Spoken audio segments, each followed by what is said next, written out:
Hello, everyone. Welcome to my show tonight. This is the show that we're going to do for the minds behind true crime. And I have some things prepared for you tonight, so hopefully some of you will join me and we'll get this thing started. So I'm going to give it a minute to see if anybody's comes in yet. And then if not, I'll just start it and record it and then just post it so that people can watch it on the repeat. Look at all the stuff I have, you guys. I'm a true researcher. This is how you know you're a nerd and a researcher. So I have so many I have almost everything printed out. All the public records, requests, everything from a bankruptcy here I have from his parents, which I don't really think has much to do with this. So I'll skip that for now. It might have something to do with Stephan and how he felt a while ago. Hi, PKC. Long time no see. So glad you're here to join me. So I know that we're talking about a different case. We're not talking about Brian Koberger. We're talking about Stephan Sterns. But I think that it's important to keep this case also at front and center because Maddie did not have a whole team of people behind her to keep her story going. And we know that the trial is supposed to start in a month. So it's supposed to start in February. And I don't know what's going to happen. So if it's going to start in February, I want to make sure that I am keeping everybody in the loop so that when the trial does come, we can watch it together and we can go over commentary together. PKC, can you hear me? I just want to make sure before I keep going. Hopefully she could hear me. I just said she. I just made you a she. I'm not even sure if PKC is a she or a he. I think a she. But if I'm wrong, please correct me. So, yes, I sound good. Awesome. Thank you. So I have, what we're going to do today is we're going to look at, I bought a bunch of the, I am correct. Okay, good. I bought a bunch of the documents from Paula Mooney. I love Plunder True Crime. And I'm actually one of her Patreons. So I get access to all of her videos for like $7 a month. And it's definitely worth it because her, The Docket, and Gray Hughes Investigates, which I know is live right now, but that's okay. Hopefully I'll get people on the replay. But they spent a lot of money. They put their money together. I think they spent like almost $4,000 for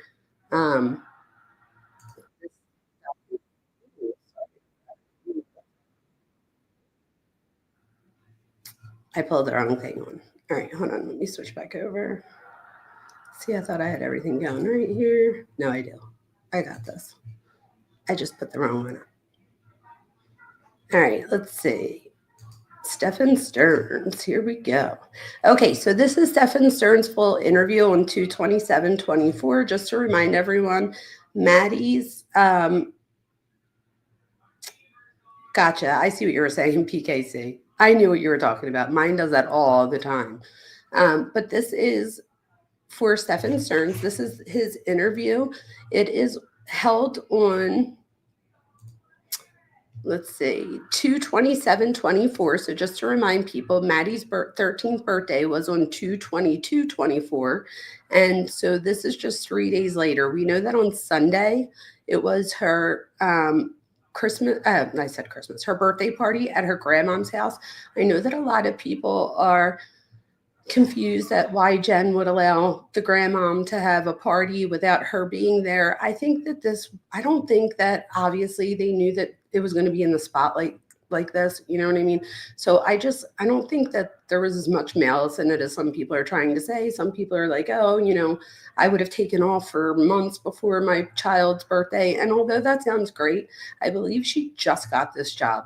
Let me also put it out there real quick. I am not a Jenn enthusiast. I do not think that she gets Mom of the Year award. However, I am also not someone who thinks that we should just throw everybody in jail either. So I do try to keep a straight down the line view in all of the cases, but especially in this one, because let's be honest, there are women out there who are groomed, and they're groomed for their children. I think in Jenn's case, we're going to find that she had a troubled teen years and young adulthood, and that to her, Stephan was like a dream come true. I know that sounds ridiculous. I know that that doesn't make any sense to us, but we have to put ourselves in Jenn Soto's mind for a minute. And at the time when Maddie was born, Maddie's biological father, and he says this isn't alleged, he actually gives us information in an interview with his wife, Tati. They went on the interview and he said that when Jenn got pregnant, so apparently they went to high school together and they dated for a while and then they broke up and then they got back together for like a Marine Ball type thing. He was in the service and they slept together and Jenn gets pregnant. But I believe he was already dating Tatiana, his now wife. And at the time, he says that Jenn was trying to ruin his marriage, this, that, and the other. I think what happened was she felt like Tatiana was trying to ruin her thing. So I don't think she realized that Maddie's dad wasn't into her as much as he was into Tatiana at the time. And because she was having his baby, I think she just assumed that she was the relationship and that he should be breaking it off with Tatiana. Again, let's fast forward. That's not what happens. He marries Tatiana. I believe they have their own child. They live out in Texas, I want to say. So Jennsoto and Maddie stay in Florida, where she then resides at her dad's condo. Her dad was in the main room at one point. Jenn eventually gets married to a man named Stephan, okay, who comes up in this later. And Stephan has a daughter that's around the same age as Maddie. Stephan's daughter has special needs, and the dad and Jenn both talk about this. And let's just hear a little bit of some of Stephan Sterns' police interview, and then I'm going to stop it so that I can give you my commentary on what I think that means, and how I think that's important to the case. So let's start right here. 11313. Today's date is February 27, 2024. The time is 19:16 hours. We're in Kissimmee speaking with Stephan Sterns. Okay, so I know that you already spoke to the other detective, right, about everything that kind of happened today. If you can just kind of go over it with us one more time, the timeline from like when you guys woke up and took her to school and all that. So we woke up early. The plan was that we were going to get McDonald's breakfast on the way. So we made amazingly good time. I don't mean to interrupt you, okay? Neither of us were here yesterday. So if you can be kind of like specific about like times and stuff like that, okay? Woke up around 7:15, somewhere around there, which is an early start for us, but we had talked about getting McDonald's breakfast beforehand, so we wanted to make good time. We did make good time. We got out the door maybe 7:30ish, 7:45ish maybe. Got over to that area. She was asleep in the car most of the time, just snoozing until we got there. We got to McDonald's. We're close to McDonald's. I said, "You still want it?" She wasn't interested in the McDonald's anymore, so we continued on.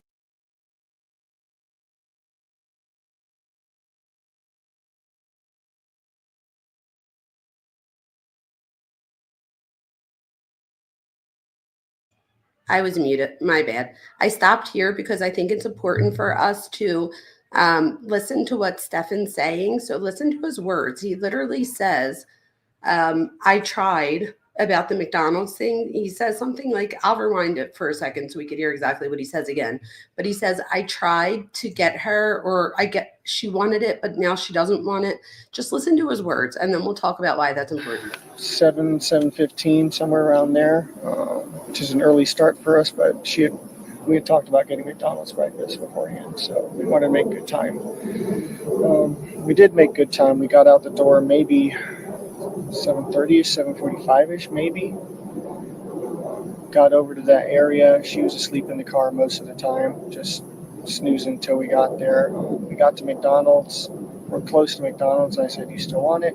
She wasn't interested in the McDonald's anymore, so we. Okay, so he says, do you still want it? He's talking about the McDonald's, obviously, but at the same time, there's a lot of Freudian slips that I truly believe are going on here. So she doesn't want it anymore, if that makes sense, right? And he says that she's sleeping throughout that time that he was dropping her off at school. We now know from the sheriff that she was not asleep. She was in the car. She was visible in the car through cameras, but that she was already passed. So he was driving around with her for hours with her not alive in the passenger seat. Continued on. And she wanted to be dropped off a little down the ways from the school. She's got this phase that she's been into lately where she's very particular about what car she's seen getting out of in front of the school. She prefers her mom's car, but my cars are, I guess, kind of hoopties. I get it. It's an image thing. But okay, I want you to take notice that every interview that Stephan Sterns is in, he says the exact same line. So he says about her being embarrassed of the car she's getting into, and he literally then stops and pauses on every single interview. Go watch them. And he says, I should do a video just on him answering specific questions, because he gives the exact same story, and you could tell that it's like something he had already made up. So he literally says it's an image thing. He says it from the very first thing that, the police ask all the way up into the very last one, right before he asks for a lawyer. And he literally says that it's an image thing. In my opinion, okay, and all of this is just my opinion. So everything that you hear today or that you watch, if you're on the replay team and I can't, answer your live questions, it is just weird, right? So if I can't answer your questions, hopefully you'll leave the questions in the comments and then I can come back later and answer your questions. But keep in mind that here, Stephan, in my opinion, had already spoke to his dad. Eventually we'll get to his mom and dad's interview on another live stream. And when we look at their interview, it's ironic because his dad says something along the lines of, I think he called me that day and he was trying to see what I thought. Like he was trying to run his story on his dad first, I guess, assuming that if his dad wasn't buying it, nobody else would buy it. The problem with that is when you listen to the mom and dad's interviews, and they have multiple interviews, you'll see that the mom and dad never really ask him the hard questions. So he just gets away with so much throughout his childhood and even into his adulthood. He's a 38-year-old boy, in my opinion, right? So he's a little baby boy, and he's still living with his parents. We're going to keep going on. I have so much to say about Stephan Sterns. That was sometime probably between 8:20 and 8:40ish. Somewhere in there. It was along the stretch of the road that on the right side that has all the communities on it. Mm-hmm. Before you get to the overpass. You could see the overpass from where it was. Mm-hmm. So it was on that side, on that stretch of road, and that's where I dropped her off. And she said she was going to go wait for her friends. She was going to find them and hang out and wait for her friends. And I asked if that was going to be okay. She said, yeah, it's fine. Kids get dropped off early enough as it is. It's not totally unusual for that to happen. So he just says kids get dropped off. That's fine. Ooh, look at this kid in the glasses right now. Or is that Jenn? That's interesting. Ooh, I love when you catch something like that, either like in somebody's glasses or in their actual pupil. You'll sometimes see the reflection of what it is that they're looking at as well. So that's very interesting. But keep note that this guy is completely giving the exact same story over and over and over again. It's the same thing. Yeah, it's just not usually that early that I drop her off. I do school runs every once in a while for her. I said, okay, let her out. Have a good day. Love you. Thanks. Love you too. And I turned around and was driving away and was watching her in my rearview mirror to make sure that she was going where she was, probably headphones or something like that. But I found out later that she forgot her phone here, so she may have been rummaging for her phone. But she was still kind of making her way towards that direction, so it looked okay. It looked like any other day.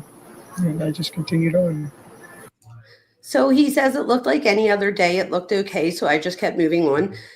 That's a lie, because he says in the right before this, he says that he doesn't usually do the car drop-offs, which we then find out later on that he doesn't do car drop-offs. So every time him or Jen, for that matter, and I tend to try to get Jen's side sometimes, even though she's not mom of the year, and I don't think that she was right in most of the things that she chose to do or said. I am not convinced, honestly, that she knew about the abuse. And I know that people are going to hate on me for that, and I'm actually okay with that. I like to keep it down the middle. If we find out any information that Jen did know, I will be happy to change my mind. But as of right now, I can explain 95% of her odd and eccentric behavior. Okay. When you said you dropped her off, like in the area, kind of like where exactly did you drop her off? So if you pull down the street going towards the school, you've got that whole strip of communities on the right side there. It was in that stretch of sidewalk there. We pulled in and maybe about halfway up the street or so, and she was like, right here's good. Was it like in one of the apartment complexes, the church? Not in, it was outside one of the apartment. It was just on the sidewalk on the side of the road there. Just like a tuck and roll, you know? Okay, so like if I were to be on the road, where, like, what do you remember seeing that you dropped her off at? I remember the overpass was up ahead. The sidewalk was on the right, row of trees. That video is, I think, a median in the middle. the video playing in the background of Maddie right here. This is from her birthday party on Sunday, the 26th. So the 27th is the very next day.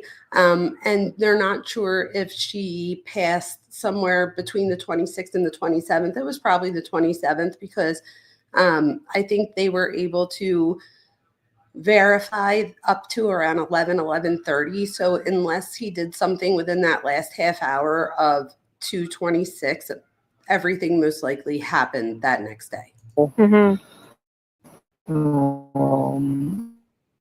then there was another community maybe across from that before you get to the church. So it was like before the church. So Town Loop Boulevard's that street that connects to the school. Yeah. Is that the street that you... Is this, which one? So that's Town Loop Boulevard, right? That's the one that... And where's the school located here? The school's right here. School's right there. Okay, so the school would be on the left in this case. Here's the overpass you guys came from this about. Yeah, we came from Town Loop, I think, which is Town Center. Yeah, so we made a right here and then pulled somewhere about. So you came from Town Center and turned onto Town Loop. Yeah, where's the church? Is this the church here? There is that's the church. Okay, so we weren't up to the church yet. So we were pulled onto here, and then we pulled maybe about halfway up here. And I dropped her off somewhere in this area here. And she walked from there to the school? Yeah. It's a pretty long way.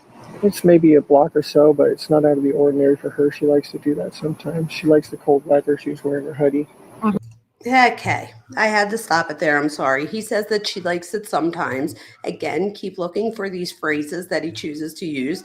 She likes it sometimes. And then he says about her liking to walk in the cold, and she had her hoodie on and she likes to do that. Again, 2 minutes before this, he just tells them that he doesn't usually do the school pickups. And then a minute later says that it's usual to drop her off a couple blocks from school, and then reverts back to, not reverts back to, but then doubles down by saying that it was cold out. It was freezing out that day, but she had on a sweatshirt. So that was okay, because she likes to walk in the cold. I don't get it. It's the cold walk. So you dropped her off near Lilac? Does that sound right? Yeah, it wasn't at a cross street. It was just a bit of the sidewalk there. So did you merge into the sidewalk, or did you stop in the middle of the street, or? I just pulled over to the sidewalk there. Let her hop out. How often do you drop her off? This might be the 5th or 6th time I've ever done it. Okay. And when you drop her off, where do you normally drop her off at? Why or not? Normally down the street from the school. She requests that a lot. Like the same area or somewhere else? Especially if it's sometimes in the church parking lot, sometimes just wherever she tells us to let her out. As long as it's close, you know. So it's halfway between Town Loop and Town Center and the church? Yeah, it's just in this stretch right here. Like we got about maybe halfway up and it was there. So he obviously is trying. I don't think he really thought that the police were going to pull out a map and have him start like showing them on Google Maps where he was. Just in case anybody's wondering, this is when they finally arrest him and they take him. They're transferring him from the jail to the prison. So that's what this is playing in the background. But they also he talks about how take notice of how he blames Maddie for a lot of the things. So this is not going to be uncommon. He's going to be blaming Maddie a lot of the time. Even Jenn, as much as I try to give her the benefit of the doubt, she tends to do the same thing. And it's a bit annoying. The McDonald's that you guys were going to stop at, did you pull into the plaza at any point? No, she 86 the idea before we even got there. What do you mean by 86? Poo-pooed the idea. Didn't want it anymore. Okay. Okay, nobody should ever say poo-poo the idea ever. So if that's ever in your vocabulary, please don't use it. It sounds ridiculous. But I don't know if I'm just showing my age. Does anybody know what 86th it means? I do. And I only know this because I was a waitress from like, I don't know, in the 90s and the 2000s. So I was just wondering, does anybody else know what 86th it means? I wonder if Truth knows what 86th it means. But in the restaurant business, you do PKC. So in the restaurant business, right? You would use 86th if we were done with something. So let's say we had a special tonight, I don't know, a T-bone steak or something. If we 86'd it, yes, to get rid of it. So if we 86'd it, then that means that we're out of it. Okay. So if something was 86, it means get rid of it. We're out of it. Oh, you were a bartender. There you go. You threatened it a lot. Perfect. In this case, a lot of the YouTubers, which I mean, it's probably because they're just young, but a lot of them think that 86 could mean something like, what was it? Like 8 feet long, 6 feet deep. I think they were looking into it like a little bit more than what it really means. It literally just means to get rid of.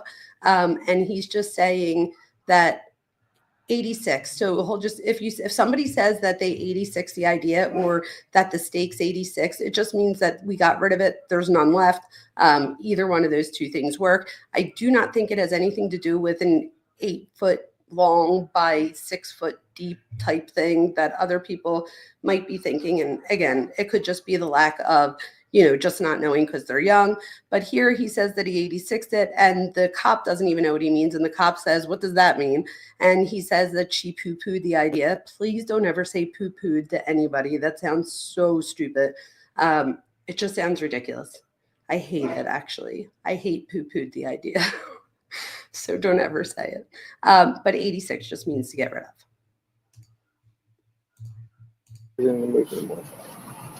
At any point while you were driving to the school, did you make a U-turn? Yeah, I tried to sell her on McDonald's one more time because I was still kind of hungry, but at that point she was also just wanting to get to school. Okay, so where I turned right back around. Where did you make that U-turn at? Actually, the school not the school parking lot, the church parking lot. I pulled into that, turned around and pulled back out. Did a UE there and went back to the McDonald's. And she still wasn't having it, and that's when we came back. See, the McDonald's is on the Did you hear that? She still wasn't having it. Same town loop or town center. It connects to the same road that the school's on. Yeah, so it's like a straight shot. So you guys came from, just so I can kind of get a good visualization. Town center, and where did you come from? Town center. Town center. So where's the McDonald's? I'm so bad at reading these. I'm sorry. Does anybody else hate how he So we talks? came. Like, So we came across on Town Loop, I believe. Is that the school is that the road that the school is on? No, this is Town Center. So Okay. you said you were on Town Center, and then you made a right on Town Loop, which is the one that takes you to the school. Yes, correct. Right. I think you passed it. But what I'm saying is, before Town Loop, or I'm sorry, for Town Center, what street did you take? I'm so sorry. I'm bad with the streets around here. How do you usually get to the school? I just take John Young and then wait till I see the McDonald's and make a winner, left isn't he? there, and then follow that around, and that goes straight into the road that the school is on. I just use the landmarks, and I don't memorize Who used the landmark? street names.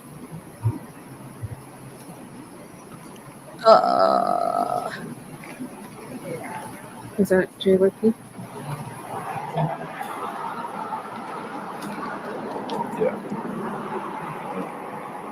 Yeah, so this is JYP. They obviously don't believe him. I mean, at They're the McDonald's, bringing you it turn right? And then you said you made a left at the McDonald's? So that's John Young Parkway, you're going north on John McDonald's, and then go around, and then that shoots straight into the road that she's on. Okay. Because that's... I believe that's the correct road. Yeah, well, that's the fastest way to get there. But you told me you came from Town Center and Town Loop. I'm sorry, I don't know the street names. He's going to start saying that he doesn't know the street names, and I'm not a morning person. Okay. I'm sorry. So I'm doing my best. that's okay. So now that we know that you came from John Young Parkway and you made a left on Town Loop, so you passed the McDonald's. Yeah, that was when she said no to McDonald's the first time. Okay. So you guys keep on going on Town Loop. Yeah. But at that point, we still had a lot of time to kill. Time to kill. Listen to his words. So what did you guys do? Drove towards the school, made a U-turn, came back, tried to do the McDonald's thing again. She didn't want it. So where did you do the U-turn at? Again, you guys, everything I was saying before, he's doing it all. So I tried again. She didn't want it again. A lot of this is his thought process. So I wonder, did they ever even talk about McDonald's the night before? Maybe they did. I don't know. It probably was right by the church because it was still way too early for school. So it was on that stretch of road. I mean, they had the meeting there in a separation, so that left turn where the church is, you can make a U-turn there.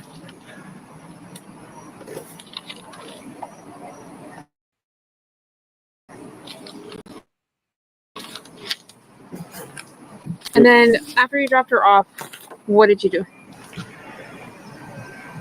Stayed, talked to her for a minute, made sure, is it all right that you're going early? Because it was still early. She said, yeah, it's fine. I'm going to hang out and wait for my friends to get there, which she does sometimes, so it didn't sound, outrageous or anything. That was it. Told her to have a good day. I loved her. She told me she loved me too. I turned around to leave, and I was watching her in my rearview mirror. And she looked like she was walking in the right direction. She was rummaging in her bag a little bit, like I said, but still sort of just shambling in the right direction while she was doing it. You guys, I'm so sorry. If any of my aunts, uncles, parent, mom, anybody's watching this, put on your earmuffs. This motherfucker is so creepy. I can't. He uses the weirdest words, okay? I don't know the word that he just used, but he used another weird word, but he uses weird words all the time. So I don't know if he's trying to make himself sound more intelligent. What word did he use? Hold on, let's see. Does sometimes, so it didn't sound, outrageous or anything. That was it. Told her to have a good day. I loved her. She told me she loved me too. I turned around to leave, and I was watching her in my rearview mirror. And she looked like she was walking in the right direction. She was rummaging in her bag a little bit, like I said, but still sort of just shambling in the right direction. While She was shimmying in the right direction. He talks about meandering after and rummaging through her. Like he's very um animated or tries to use big words. Again, I don't know if he's trying to look smarter than what he is. One of the things that I do want to say about sociopathy and stuff is that, or somebody with even narcissistic personality, they don't, oh, and I'm not diagnosing him. Again, let me just put that legal disclaimer out there because I'm not allowed to diagnose anybody that I haven't met in person and um, evaluated. However, okay, from what we see through his behaviors in the videos and what he says and what they find out later that he lies about, so on and so forth, I can grasp pretty much. I'm confident in saying that this man is a narcissist. He's definitely entitled, which is why I think that he thinks that Maddie's entitled. So, what do I mean by that? He'll say things like blame her and say things such as, she was embarrassed of my car and it was an image thing. So, as if Maddie was so fancy that his dad's Lincoln wasn't a good enough car to drop her off in, which is absolutely ridiculous. He's just making this up because obviously to save his own ass. she was doing it, so it looked normal. Talks like his dad. That's right. Okay, and then what did you do after you left the area? I left to go to the local vape shop because I needed some more vape juice. They weren't quite open yet, so I ended up going back home. Waited about an hour or so, and then went back and checked the vape shop again. It was open, so I got what I needed there and came back. Do you remember what time you came home? The first time was probably right around 10, close to it. And then I waited here and went back to the vape shop. Probably finished at the vape shop and came back home again a little after 11. Okay. You said the first time that you hung out was a little bit, right? Yeah. Was there when you got here at Yes. 10? Okay. I think so. She might have been at her blood appointment. Let me double check. I know she had a blood appointment at some point during the day. It's okay. We don't have to ask her right now. Sorry, everything's a blur. So she might have been here. She might have not have been here I at the first time. believe she was here because she was sleeping in as much as she possibly could because she's been messed up with a new work schedule. So she had to be here because she didn't want to sleep in. So now it's Jenn's fault too. So it's not just Maddie's fault, it's Jenn's fault too.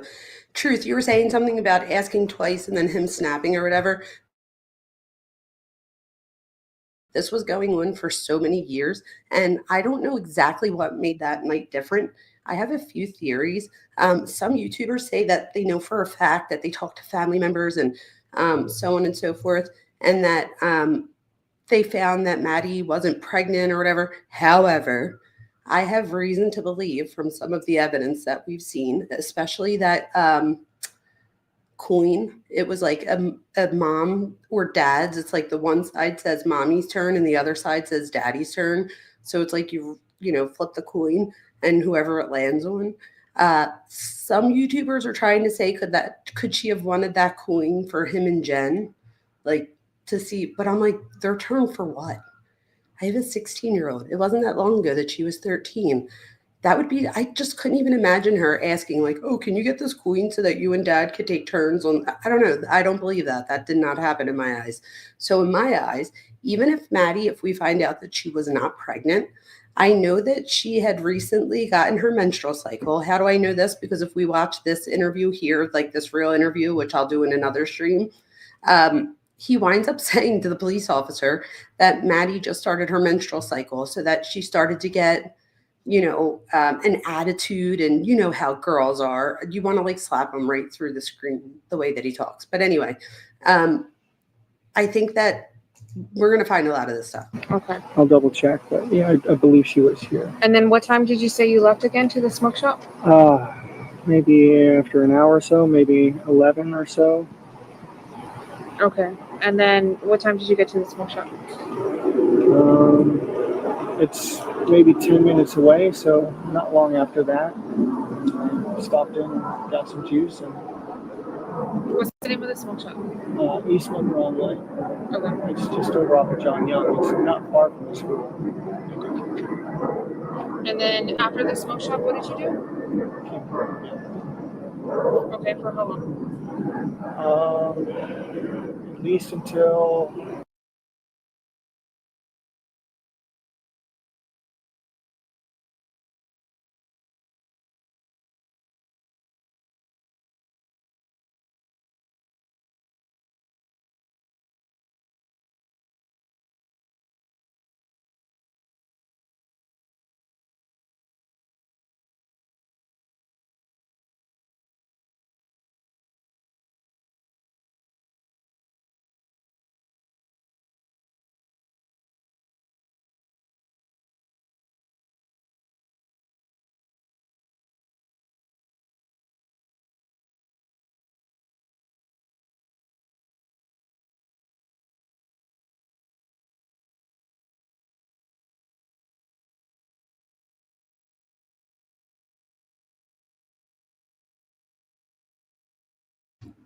Oh my God. Thank you so much for letting me know that I was muted.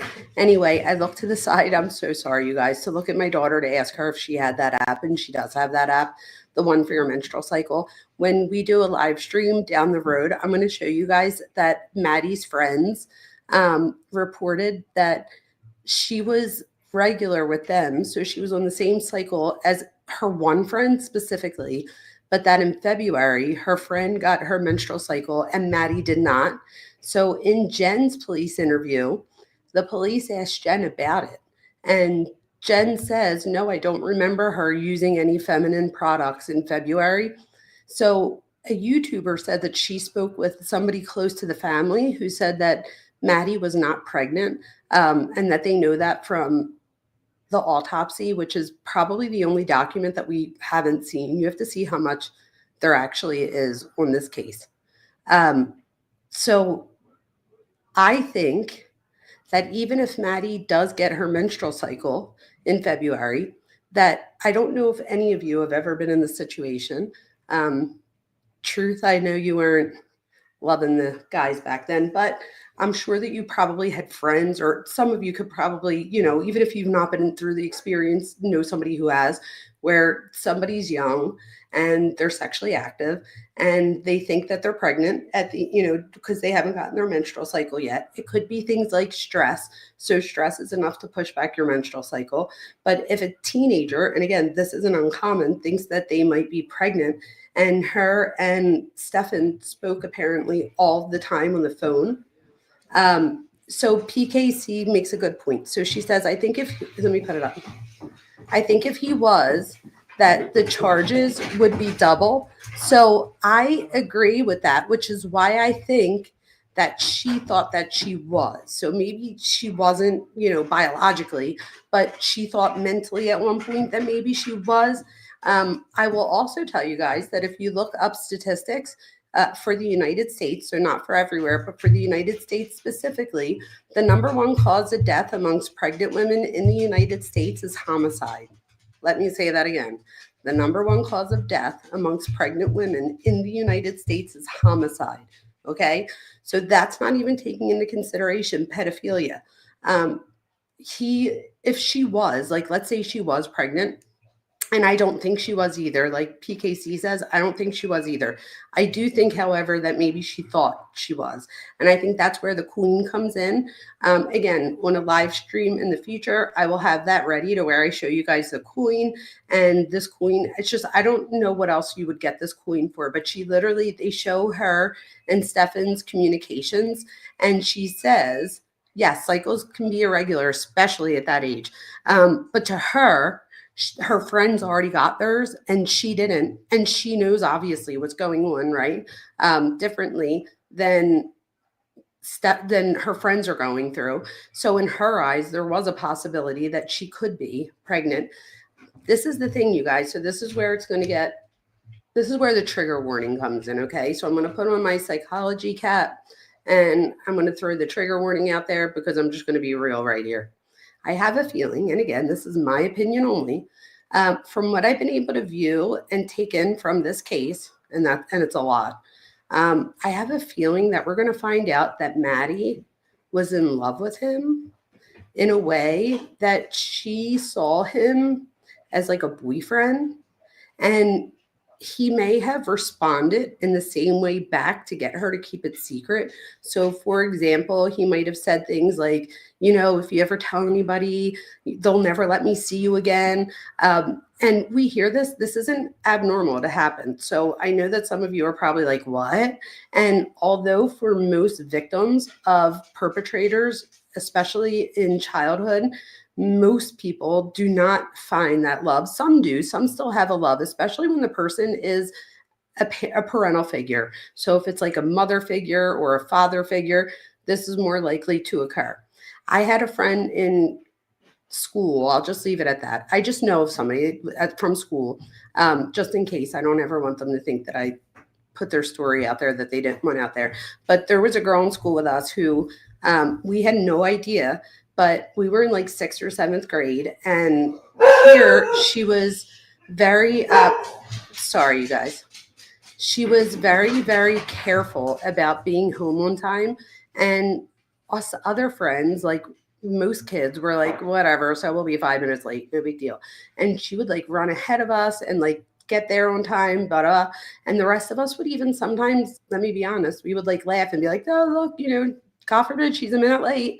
We come to find out years later during her stepfather's criminal trial that for every minute she was late, he extended and more egregiously essayed her as a result. So for her, that 1 minute, 2 minutes, 5 minutes meant hours, even days, or even up in the ante on things that he would do to her. So if she cried, he would make her wear a diaper. Like, it was just terrible.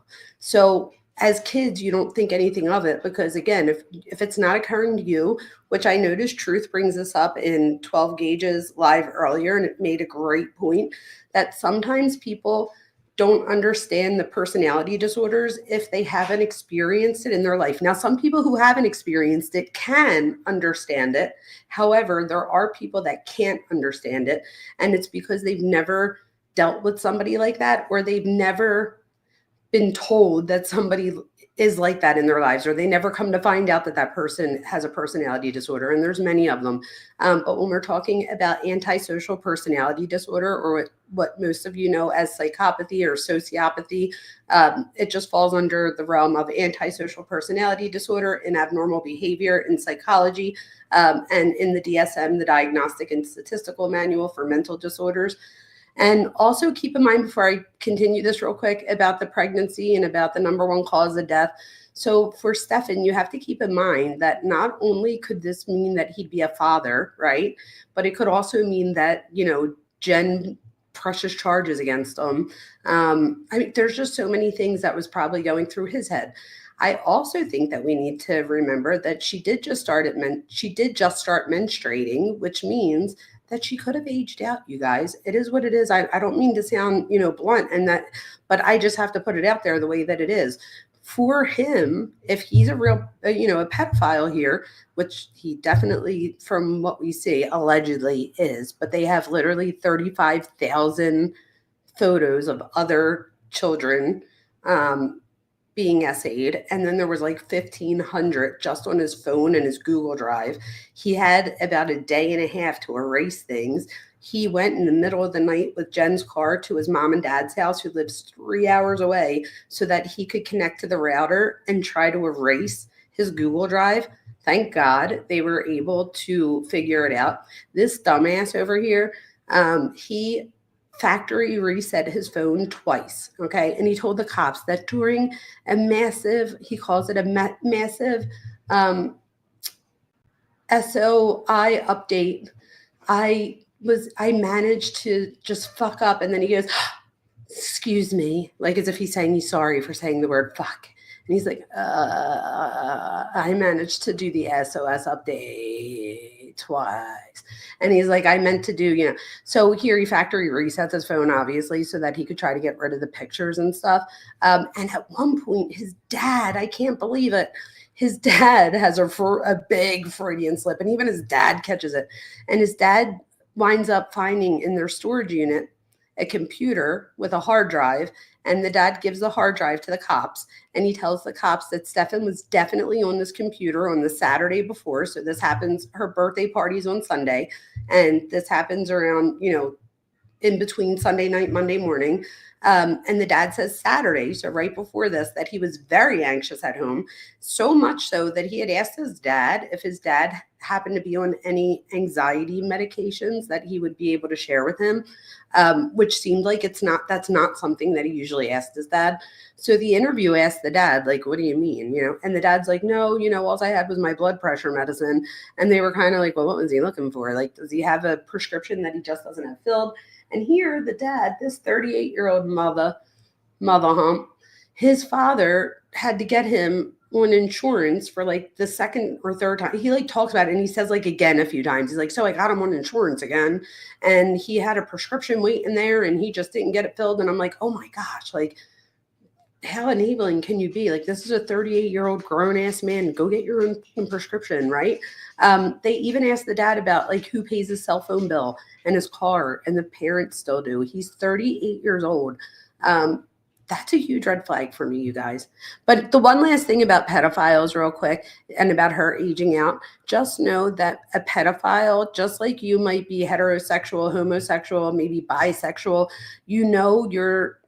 what, or at least most of us know what it is that we're attracted to, right? So for a pedophile, they're attracted to prepubescent children. So prepubescent children, okay? And the thing that you have to remember is, just like I don't want to say preference, because it's, I said that once and I offended my dissertation, one of the people in my dissertation team.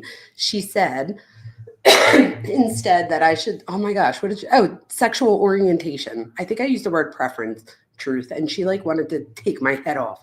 So now I just stick with sexual orientation.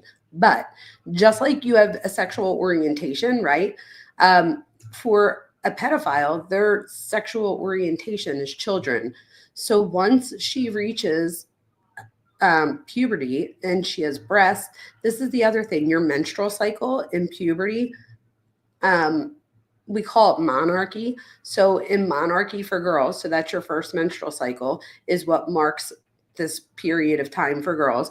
But what people have to realize is that you first get secondary sex characteristics. So she already started getting the breast and the hips and this, that, and the other. So then once she got her menstrual cycle a few months before, and Stephan's the one that tells us that she had just gotten her menstrual cycle, not that long before.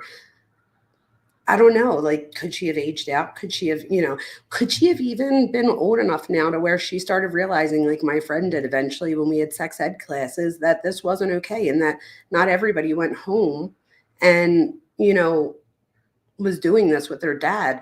We talked about it like real talk, and it's not uncommon, including with my friend, to not know that wasn't happening in our houses. She just thought that it didn't happen. Like, we were lucky. Like, if we were a minute or two late, that didn't really change anything. So that's where she saw the difference, was like, wow, you guys don't get punished when you're a minute or 5 minutes late, where to us punishment, you're not allowed on your phone, or you're not going out tonight, so on and so forth. And hers was much different.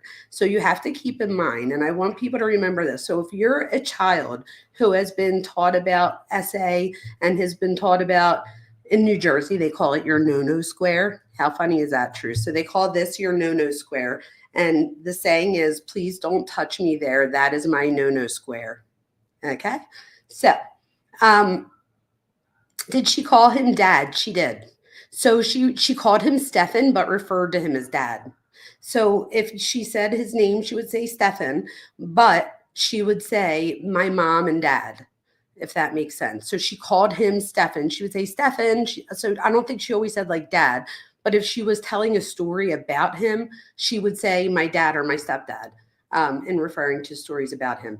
But he's all she really knew. Now, I know that Jenn was married at first and that Stephan doesn't come around until she's around 5 or 6, but there's very limited memories that we have before the age of 5, right? So, and if you've had traumatic memories, you probably remember them more than you would if you didn't have a traumatic memory, even if you had an exciting memory. So let's say like your parents got married when you were 5 and you were the flower girl. Your brain will remember that because it was something exciting, and it the place in our brain that houses emotion, the amygdala, is right next to the hippocampus, which houses memory. So when we have an emotional memory, we're more likely to remember it. So you're more likely to remember your first kiss, and you might forget what you had for breakfast last Tuesday. So, and that's normal because what you had for breakfast last Tuesday probably wasn't that big of a, thing. It probably didn't stir up that much emotion in you, and therefore your brain had no reason to hold on to it. But your first kiss, or what you wore on your first date, or I don't know, those types of things, we're more likely to remember. And same thing in bed. So if we were abused in some way, we're more likely to remember that, because there's an emotion usually behind it. For Maddie, I think she was confused. And I think that maybe because he wasn't her biological father, and again, this is just speculation. I shouldn't even be throwing this out there, but let me just, separate from Dr. Vona and just throw Jamie Vona in here. So just as a normal, regular person, I think that she thought that because he wasn't her biological father, that it wasn't, if she was questioning if this was awkward, that might have talked her into why it might not be. You also have to remember that this is a person that's paying attention to you, right? So they're giving you things. He was into all these kid games. You'll see like Tamagotchis and, those little things that you used to carry around and you had to keep them awake. What were they called? I forget. But you used to have to like keep them alive. I said awake, alive. So you would have to feed them and pay attention to them. It was like having another child, right?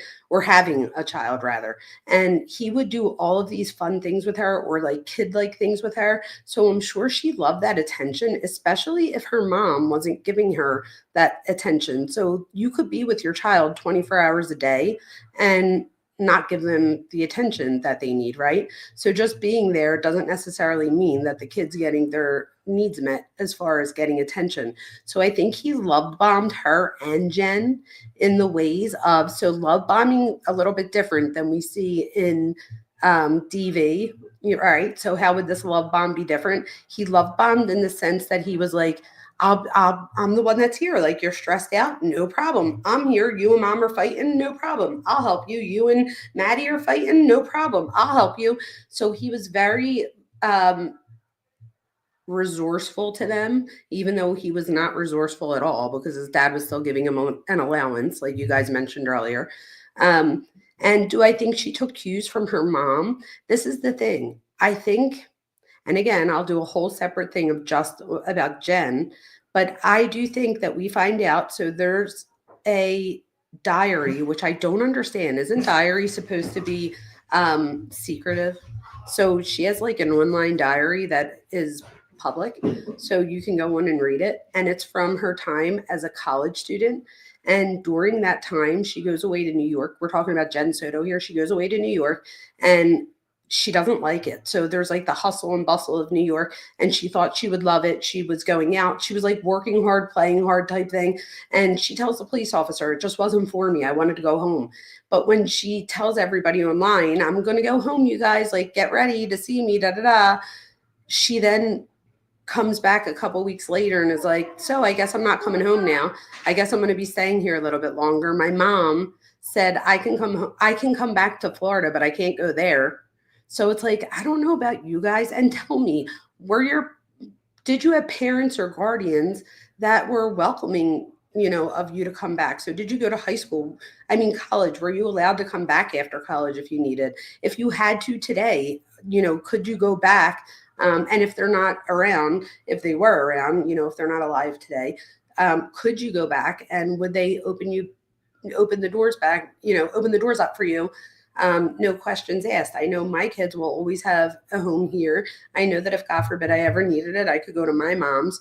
And if my husband's parents were alive, he would be able to go to his. So I just think that was, that must have felt very, very much like a huge rejection from the mom. to Jenn. So as far as Maddie taking cues from mom, I think we're going to find, and again, this is all alleged in my opinion, I think we're going to find that Yolanda, who is Jenn's mom, I see many narcissistic traits. I'm not giving anybody a disorder here, but when you have a narcissistic parent, especially a mother-daughter type relationship, you risk that child developing a disorder themselves, because the narcissistic parent, especially if they're like the main parent, so they're the ones that are, giving all the rules and regulations and following through, and they're the ones that, feed you and take care of you and drive you to cheerleading or whatever you have to do, chorus for Maddie, right?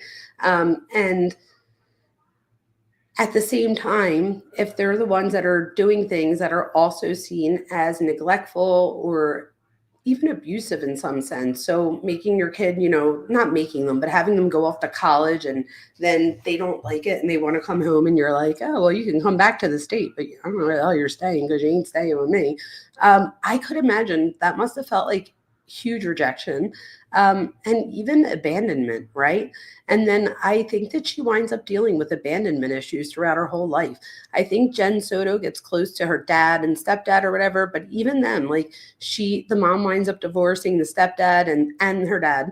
And her dad, who she winds up living with throughout her entire first marriage, decides after her marriage breaks up, she gets divorced to Stephen. How weird is that? Stephen and Stephan. And Stephen leaves. They're still like seeing each other for a while, but they do eventually decide to divorce. Long story short, the dad decides at the same time to buy a van, and he wants to go live the van life. So he left with, good for him. I mean, that's his prerogative. If he wants to go live the van life, go live the van life. Do what you got to do. You know what I mean? So,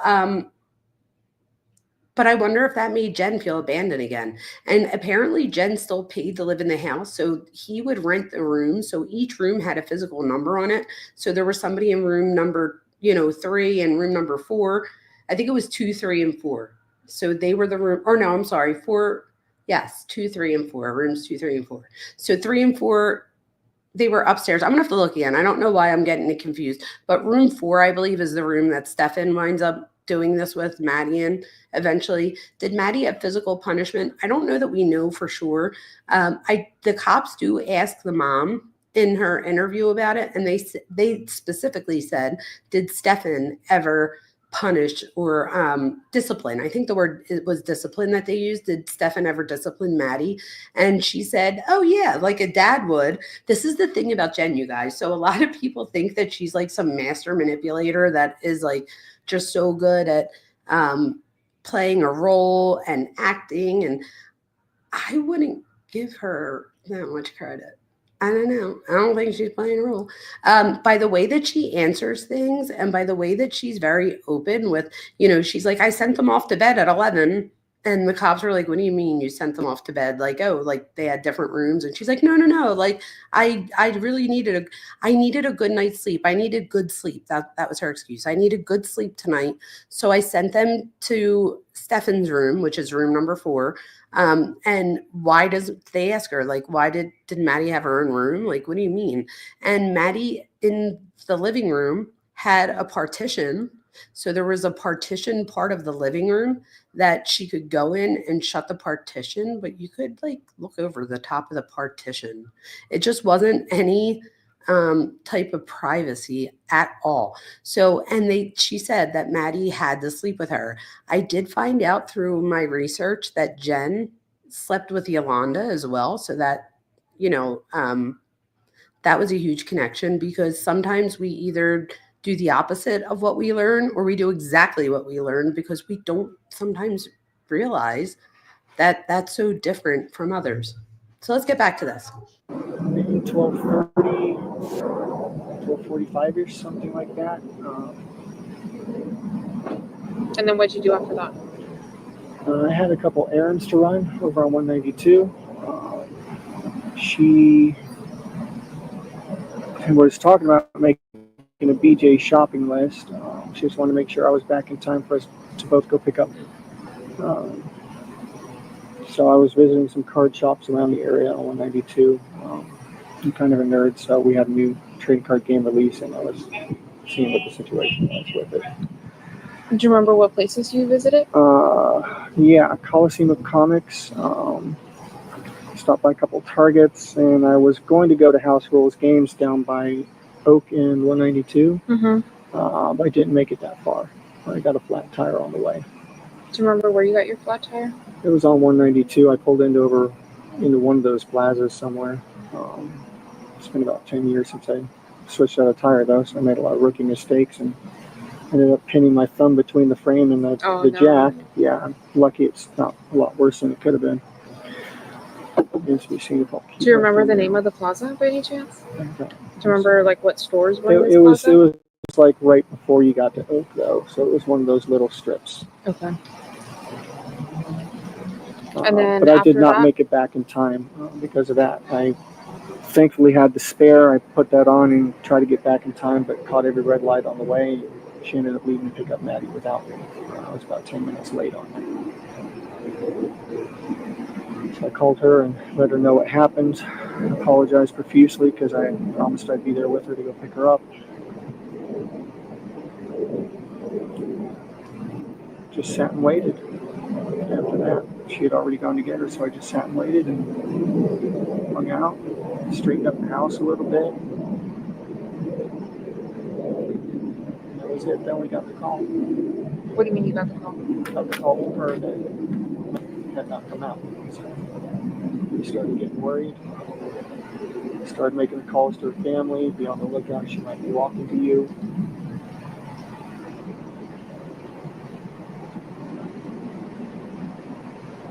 Hello. I feel like that's exactly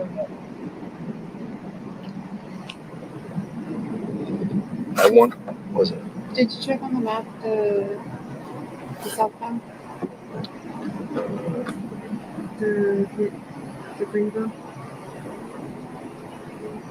I'm not sure where Greenville is.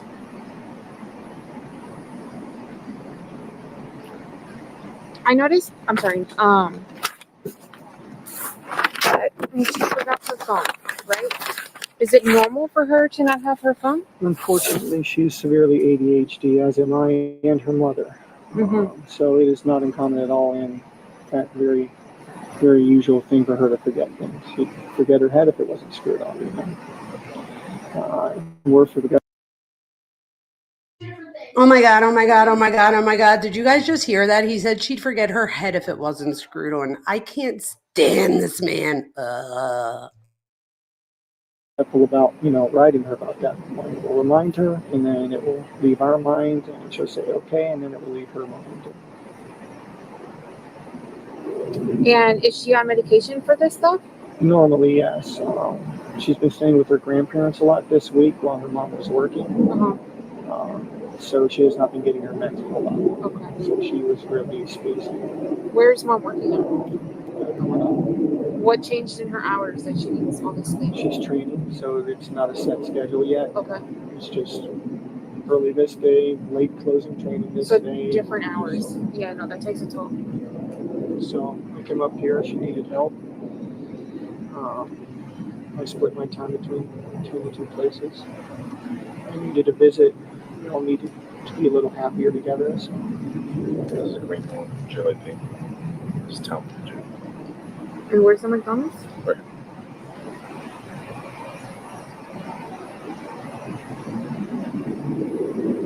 So that doesn't make sense. Great.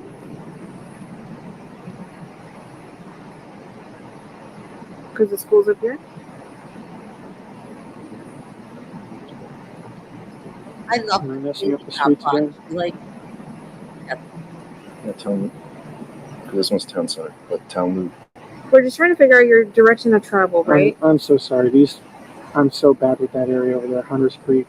You said you made a U-turn at the church to go see if she wanted McDonald's again, correct? Yes. Did you go anywhere else? Because I know you said you had time to kill. Yeah.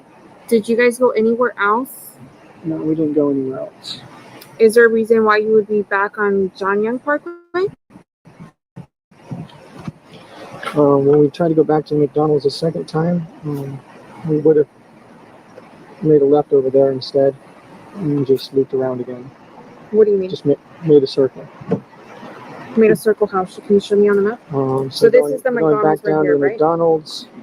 That's the McDonald's right there. Correct. So going back down and then just straight shot back down. You would come down this way? I can't read the map. I'm so sorry. Yep, I'll go. Where's the McDonald's? The McDonald's is right here. This is Town Loop. So this is Jungyoung Parkway. You guys are coming up This is Jungyoung. McDonald's. Yep. And the school's on this corner. Correct. Somewhere over here. So we come back out here, there, and then we can take a straight shot back down to the school again there. They connect. Town Loop and Town Center connect. Right. So it's. So where did you make the U-turn? The U-turn was on the street when we were going to go back to McDonald's. And then we drove down to McDonald's here. Right. So just so I don't get confused, you're going up Jungyoung Parkway, right? You're going northbound. Originally, yes. Right. You make a left at the McDonald's. Here, go towards the school. Okay.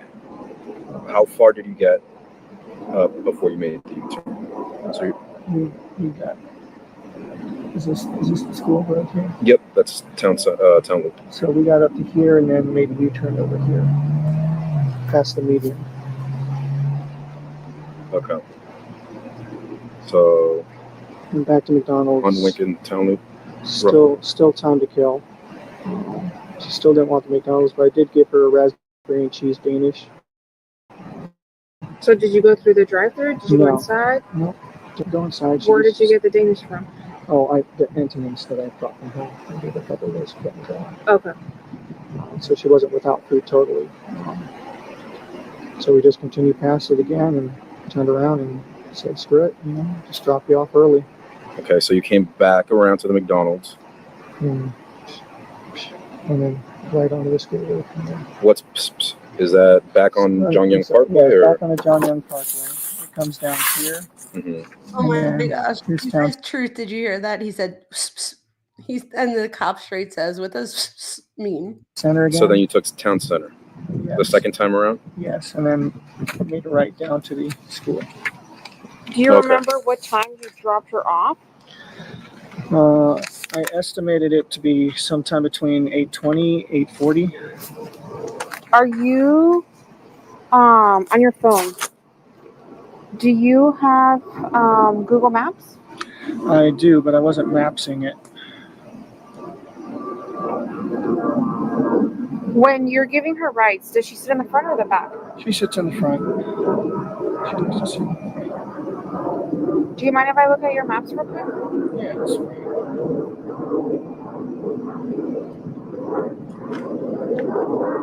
And just to confirm, also, you said, so the second time around, you said you went up Jungyoung Parkway, you went through Town Center this time, made a right on Town Loop, and then you said you dropped her off right here in this stretch here. Around this area. Okay. Which was before the underpass. Correct. Before the underpass, just before the church. The church was ahead on the left. The underpass was just beyond that. The school was just on the other side of the underpass. So maybe on the left-hand side. Maybe a block away.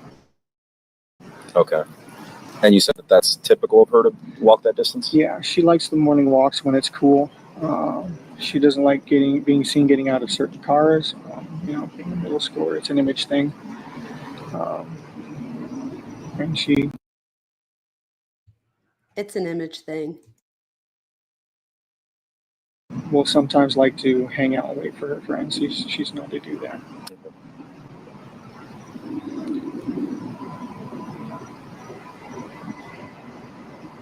Do you mind if I just take a picture of your history? Yeah, it's fine. And that time would have been, you said around 8:20-ish, 8:30, sometime between 8:20 and 8:40. What time does she go into class? She has to be there no later than 9:15. Doors open at 8. Doors open at 9, I think. And then school officially starts around 9:20 or 9:28, I think. Okay. How does he not know? And when you dropped her off, is that earlier than typical, later than typical, around the same time? Earlier than typical. Really? We had made really good time that morning, and with the subtraction of McDonald's, we had more time than usual. Okay. And she said it was okay. She was very confident, convincing that it would be fine.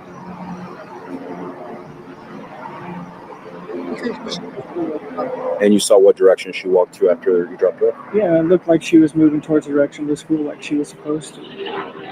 Was she still on the right side of the road, or did she She cross was over? when I left her. Yeah, she was still on the right side. What kind of phone is this? S23 Ultra. I don't know how to work this thing. So I barely know how to work it myself. I'm an iPhone person. No. Is it okay if I go in your settings real quick? I just want to see if you're logged on to your Google. I am not logged on to my Google with that, actually. Is it okay if I check? Yeah. Does she have any other devices besides that phone? Any other electronics? She had her school laptop with her. Okay. Is that still supposed to be with her? Still supposed to be with her, yes. Okay. And what kind of book bag was she carrying? Black book bag with like grayish blue hibiscus flowers on it, like a print. Hibiscus flowers. When she leaves in the mornings, what does she usually put her front? Either in a backpack or like her back pocket, kind of wherever she just thinks to put it at the time. Hold on, I don't know how to use this phone. Okay. Sorry, I don't mean to interrupt.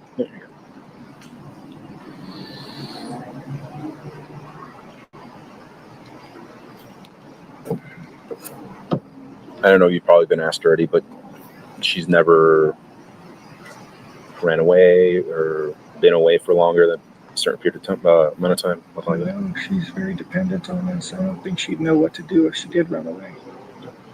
She's not the type. I'm sorry to unmute it again, but how annoying is that? He keeps on blaming her. I don't know what she would do if she did run away. She's not that type. She wouldn't know what to do without me. She's a good kid.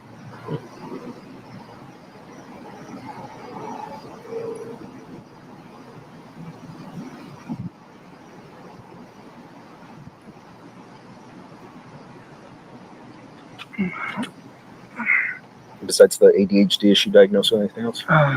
Yeah, she was tested a while back and had some symptoms of autism, so she's potentially on the spectrum there. Okay. She was officially diagnosed with it when she was younger, and she was retested and said, well, she shows symptoms of being on the spectrum, but maybe not full-on autistic.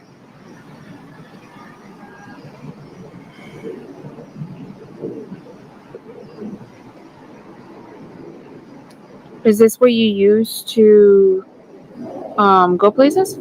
Yes.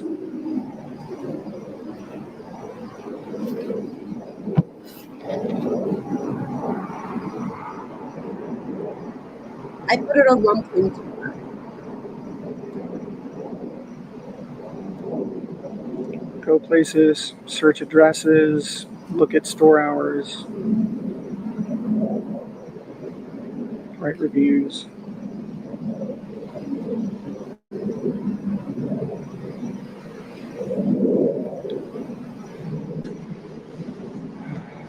It's a pretty new phone, though.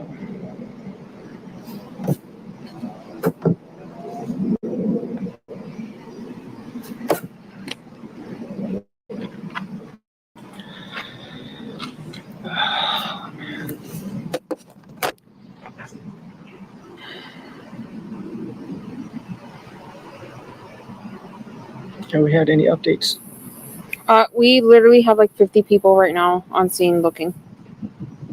I don't know if there's any updates. The best person would be the other detective because he's the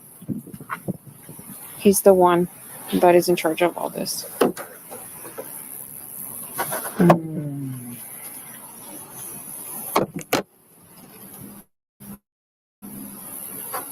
I hate his noises.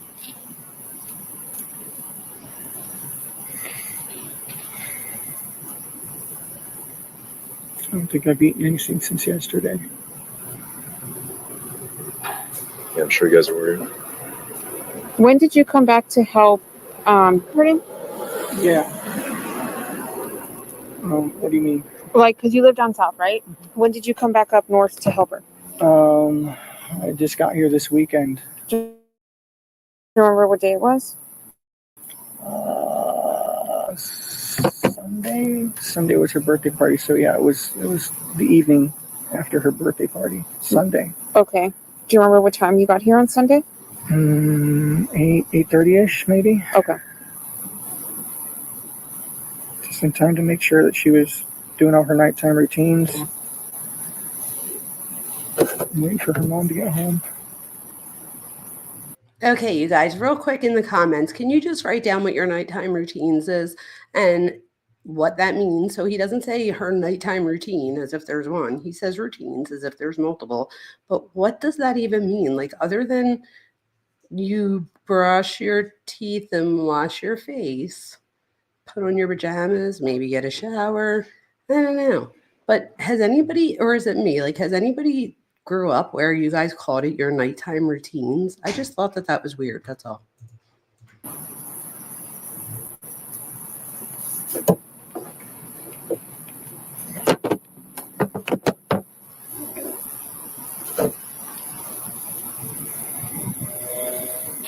You live in North Pole, right? Yeah, I split my time between the two. Is that on places. Snug Street? Snug Street, Okay, yeah. that makes sense. So you have a lot of Snug Street on here. Yeah, I split my time between the two. Is that Broward County or? Sarasota County, I believe, okay. or Charlotte County, either way. It's my parents' house. They're old. They need help these days, and they got a house full of poodles, and it's chaos. So I needed to come back up here and just get away from that. Between two deaf old people yelling at each other and poodles yapping all the time, it's enough to drive anyone up a wall. Just very happy to be back here. Okay, so just real quick, is he back here because he's back for Maddie and Jen, or is he back here because he needs a break from his parents' house? He goes on to like say that his parents need him home now because they're making end of life plans. You guys, in the future, when we get to his parents and we go over their interviews, I would be offended if I was his mom or dad. And he said that about me. And if I was his mom and dad and I heard him saying this to the police, I'm sorry, but I would immediately in my head be like, I don't know, something's not right with our son, right?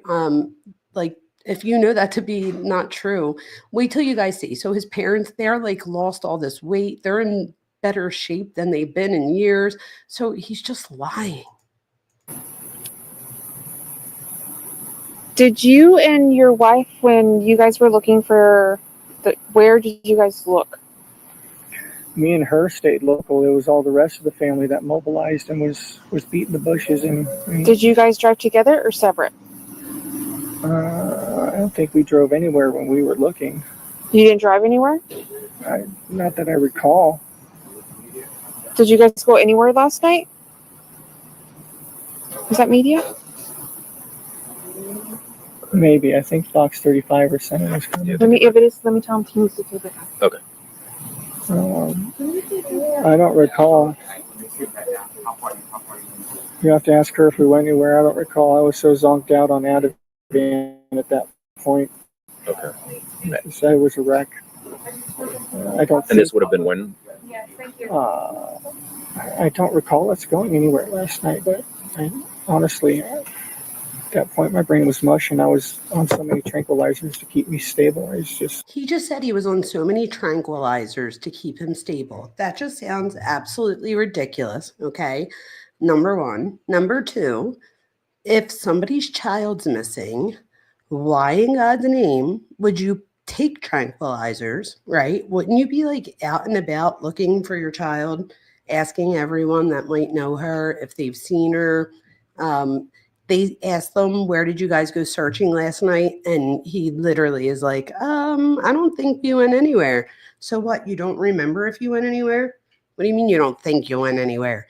And then he winds up remembering that they talked to a news organization the night before. And he even, like, you could just, he makes me so mad, you guys.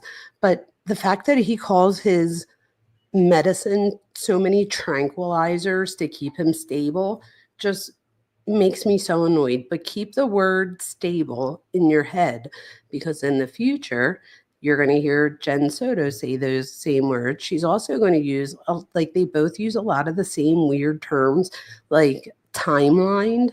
So they say it often. They're like, the three of us, we were all timelined.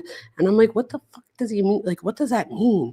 So I think what they mean is that they were easily distracted and time can go by without you realizing it, because Jenn goes on to give a statement like, a few seconds later, and says something about how Maddie will get a shower sometimes and she won't realize she's already been in there for an hour. So I think that that's what they mean by timeline, like they lose track of time. But has anybody else ever heard of that, or am I don't know. I've never heard of that. They have a lot of weird words that they use often. You said Ativan? Yeah. Do you usually take that, or? Yeah, I have a prescription. I haven't needed it in a long time, though. But what's that for? Anxiety. Okay. I was having these rolling panic attacks and breaking down crying, and I just... Oh, it got lost, sorry. Oh, thank you. Here you go.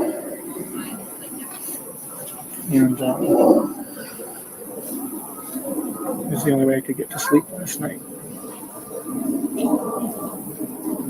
And then again this afternoon. That's why I missed your calls. I'm sorry. I took an Ativan and conked out for a few minutes.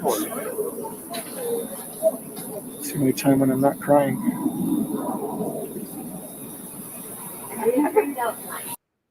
So he finds the need to tell the police officer that that's the only time that he's not crying. He tells the police officer that he had to keep himself stable from the night before because he was losing his mind, or I forget the words that he used, but he describes that he was, what was he saying? I don't know, but he makes it seem like the words that he uses are just very, very descriptive, almost as if he has to paint a picture for the police officers. And I genuinely think that he thinks that they're buying his story.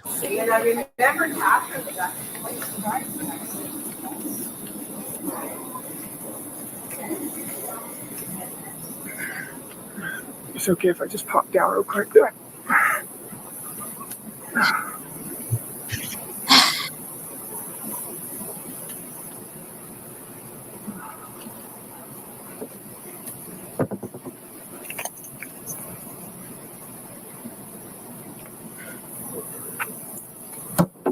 So we're trying to get just a good idea, times, all that stuff. Yeah. I'm so sorry. I'm giving my best recollections. I'm not a morning person as it is. So a lot of the times are best guess. What a fucking... But we know that you go up Jongyang Parkway down. That's the road you usually take to take her. And then you make a left at that McDonald's, right? Which is the town loop. You can make a left to get there either at the McDonald's or at town center itself. They both lead to the school. So if you leave her at, just so you get a sense of direction, Jongyang Parkway goes northbound and southbound. So you're going northbound into Orange County, making a left at the McDonald's, which is the town loop. You said when you did drop her off at that medium, you said it was around 8:20 to 8:30ish, somewhere around that time. Somewhere in there, yeah. It was early, but not like outrageously early, you know. So what would you estimate when you made a left at that McDonald's to be?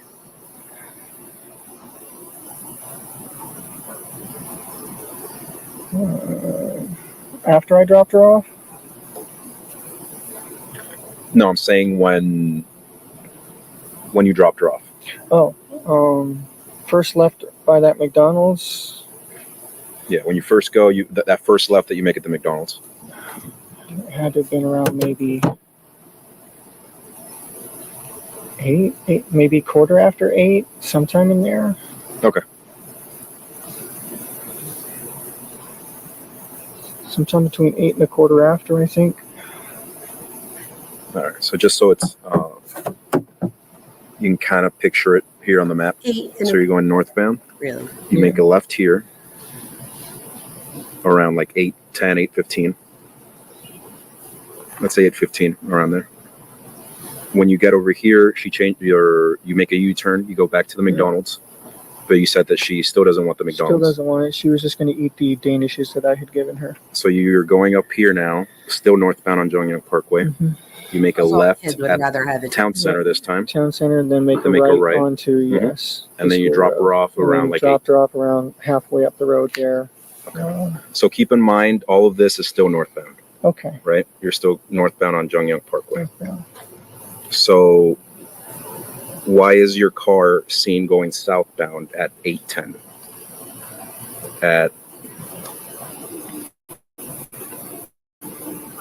I'll show you what location it is. McDonald's is over here. Mm-hmm. At 8:10, your car is seen going southbound at this intersection. So meaning going toward Kissimmee. Mm-hmm. I had forgotten something. I had forgotten my gate clicker. I'm sorry. I forgot. I had gone back to the house real quick after we left because I forgot my gate clicker. I actually had to go through the front gate and use my parking pass to grab my clicker. Did you just hear what he said? So he, oh my God, he just said that he went almost all the way to Maddie's school. He passed the McDonald's. So he was almost at the school. He realized, oh, we have time to kill, which is just crazy that he uses that terminology. So they turn around and he goes home because he realizes that he forgot his gate clicker. So the clicker to get into the back gate of the townhouses. He even says that he had to go through the front gate to go get his clicker. If that is not the worst excuse I've ever heard, I don't know what is. So it was the wrong time. I'm sorry. Like I said, I was guesstimating these times. I'm not a morning person. Okay. So yes, we'd gone out. How far did you get before you came back down? When you realized you forgot your clicker? Nearly all the way to the school. And then we turned around. We had plenty of time to kill, so there was time to go back. God. I rushed back, got the clicker, and that's when I came back here this way. So you guys came back here to get your clicker. Correct. So when we look at the cameras in the front, it's going to show you coming back in Correct. here with her in the car. Yes, with her in the passenger seat, Okay. yes. And real quick, just so you guys know, that's the camera that they wind up looking at. So they do go look to see if he's telling the truth, which he is. Telling the truth in that he goes through the front gate. And it's in that video that the cops see Maddie unalive. I know it sounds like we're asking you stupid questions. Okay, we just want to verify okay. the times. I'm sorry I'm not being more help. I'm not a morning person. I was half asleep as it was. You think he's a morning person? The clickers to get where? Into our neighborhood. Okay, and you forgot the clicker where? I had forgotten the clicker here. So how did you get in? I was able to use my parking sticker for them to scan to let me through. Okay, so could you not have done that after you dropped her off? I could have, but I also like to come back in from the back gate a lot of the times, and I didn't know if I would be back right away. And sometimes they're busy up front, so it's better not to wait in the line. What time is security usually there at the front gate? They were there when I came through. He scanned my ticket. So would it have not just made more sense to drop her off and come back since security's already there? I don't know if it made more sense. It's just what I did. Okay.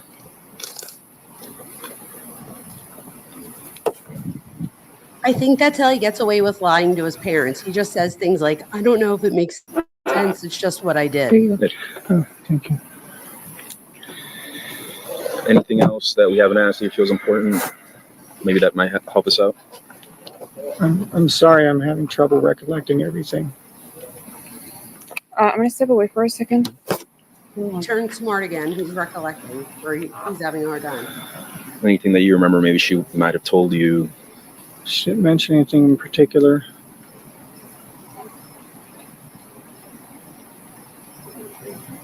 I made a joke about her Crocs.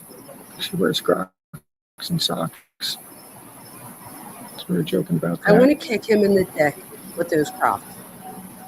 Would she say she's usually like a happy, go lucky girl? Very happy. She brings a lot of joy. She's a very good girl. It definitely doesn't feel the same around here if she's not here.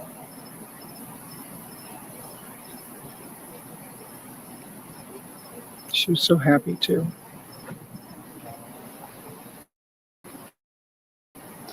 She was looking forward to my visit here. She was looking forward to us all being together. She was just happy. She was just very happy. He just referred to her in the past tense. I loved her like she was my own. He just did And it again. is she the only child, or does she have siblings? She is the only child, yes.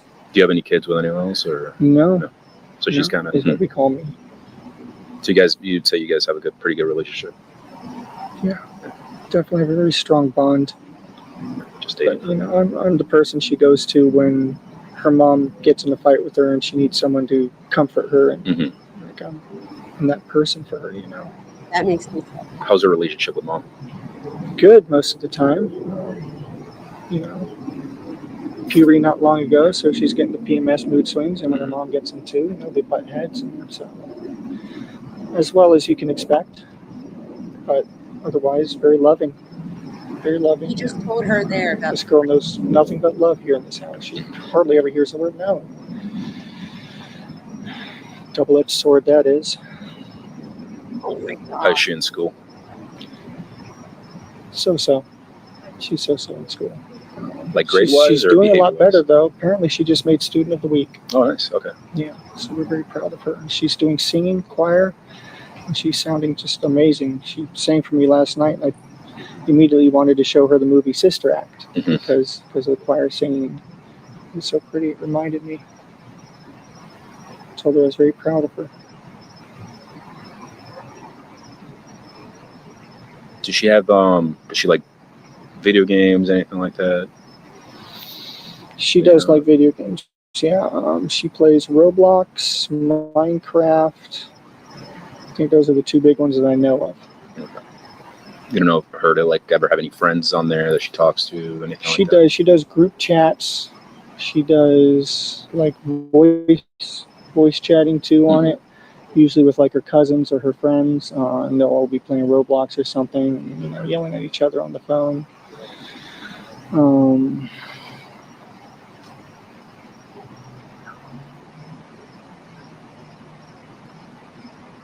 When's the last time you all lived together? December. December. Okay. December. And you said the reason was for your parents down there. Yeah, going down to help them because they're getting on in age and they're making their end of life plans and they need someone to help out. Can you unlock this one more time? Sure. I have a question. Yes. Sorry, are you guys done? No, we're good. The other detective mentioned that That's her on the you last did not have your slide. phone yesterday. Correct. Tell me about that. I left my phone at home in the morning too. I was so busy riding Herd over to get us out the door on time that I left my phone. She left her phone. We both left our phones. Did you have your phone when you went to the smoke shop? Not the first time after I dropped her off. I was still without it.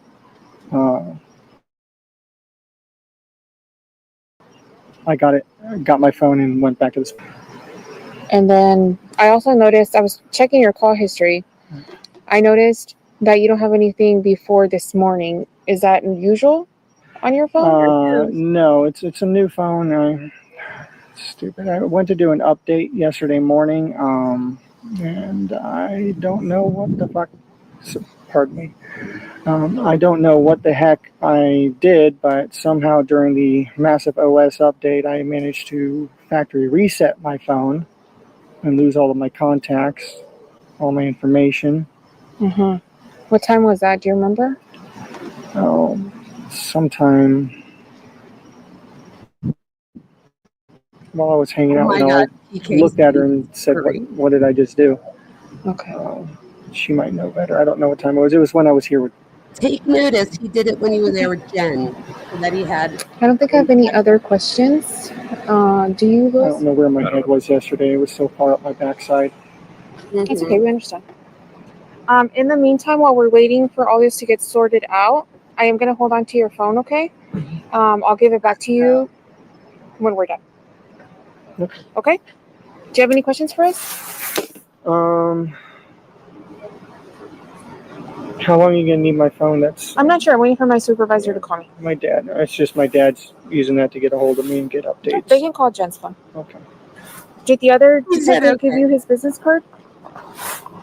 I believe so. Okay, well, here's mine in case you want it for any reason. Okay. Okay? Mm-hmm. Do you swear that everything you told us is true? Yes. Okay, thank you so much. Thanks for your time. We appreciate it. I know it's a little hectic right now. And then I know you were about to head somewhere. If you can just hang tight and refrain from going back in your car, please. Oh, yeah, that's fine. I was actually going to move it over a spot. No, just leave it here. It's fine. Thank you. She's like, don't touch the evidence, please. Just leave your car right there. Do not get in the car. And they take the car from there and process the car. So he never does get back into that car. And the way I like how she takes the phone.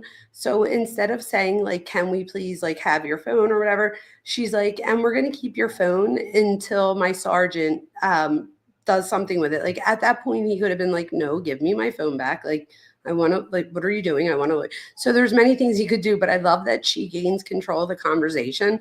It doesn't seem like Stephan is used to that. Like he doesn't have usually somebody in his life that will hold him accountable like that. So I think that it's good that this officer was able to do that. So I don't know if anybody has any closing remarks, but I'm glad that we got to watch this together. And like I said earlier, I have all the other videos as well. So I have everything, you guys. I have so many documents on this case. I've done a ton of research on this case. I've watched videos more than once. I've really like reflected on them and analyzed them. All perpetrators of crimes are very different. So Stephan Sterns is not going to be the same as Bryan Kohberger, they're not, both of them are not going to be the same as like Chris Watts, who I'm going to get into eventually. And they're both not the same as, the next person. So like Ted Bundy or something. So you'll see that similarities will start to arise. So for example, Ted Bundy and Bryan Kohberger, I can create similarities between them. With Stephan Sterns and Bryan Kohberger, you can create parallels as far as personality traits, but not parallels in the way that they acted or reacted to situations. So again, you could see more of a parallel with like Bryan Kohberger and Ted Bundy in that sense. But with Stephan Sterns here, he is almost like he's a kid himself, and I am not giving him an excuse. I think he's the most disgusting person ever. He seems to control the situation easily. Absolutely. Oh, she seems to control the situation with him easily. 1,000%. That's what I love about her. And she's like, don't you dare touch that crime scene, because he wants to get back into his car. She realizes that. I also like that the male cop also saw that he did not, that he erased his phone because there was no contacts before that morning. So that obviously said something, right? So I like that the female cop calls him out on that and doesn't let him get away with that. So that's when he has to say that he factory reset his phone by accident during the massive OS update, which I thought was the most pathetic excuse. Both basically dependent on family, Bryan and Sterns. Oh my gosh, that is such a good parallel.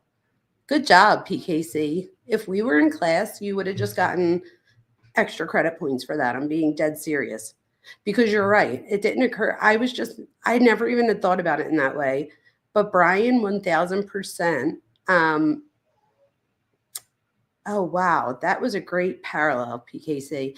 So Bryan and Sterns both depended on their family. They both lived with their family. I know that nowadays it's not as abnormal, I guess, for like a 28-year-old to still live at home. I don't know. Is that abnormal? I'm not sure. But Stephan at 38, I think that it was time for him to like move out and do his own thing.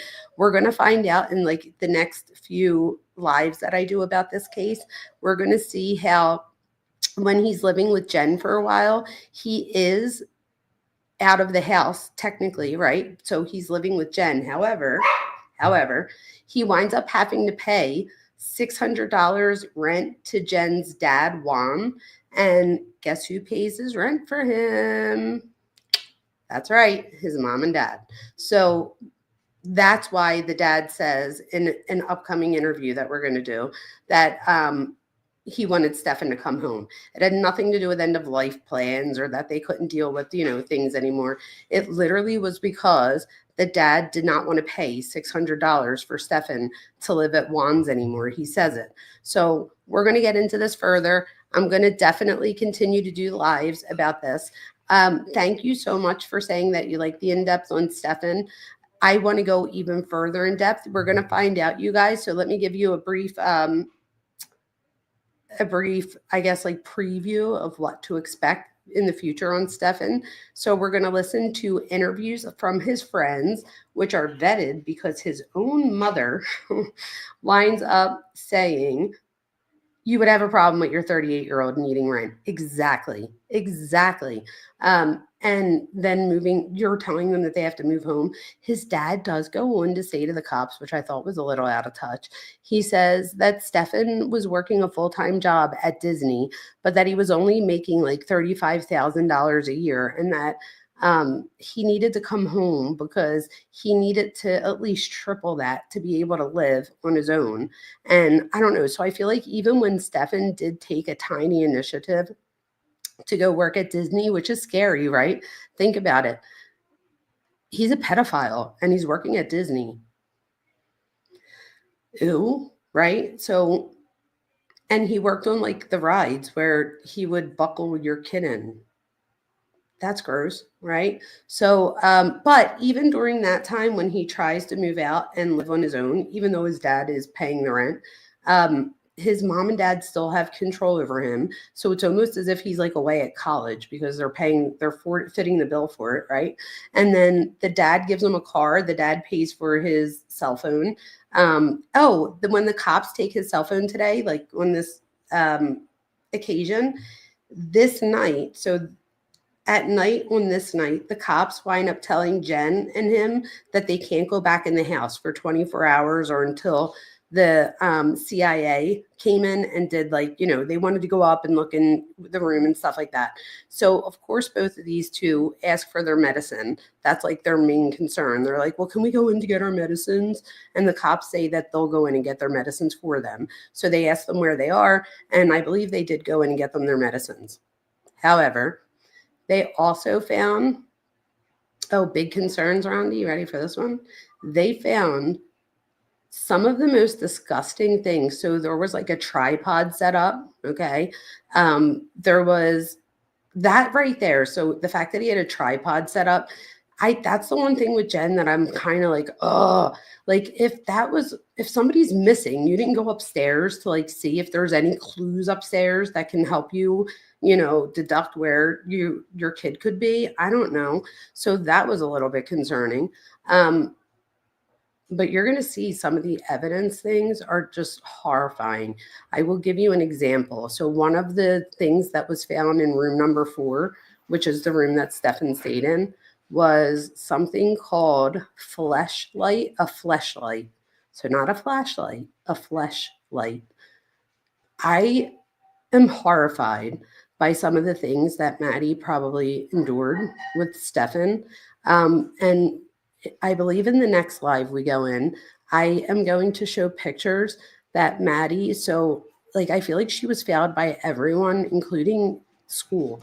So, and that's like a big claim for me to make being a teacher of 20 years, at the college and university level. But I do, you guys. So there were like certain things that I just think slipped right through the cracks. For example, a recent interview that just came out within the past few weeks is an interview of one of the math teachers. So it was not one of, it was, I was going to say one of her teachers. It was her math teacher, right?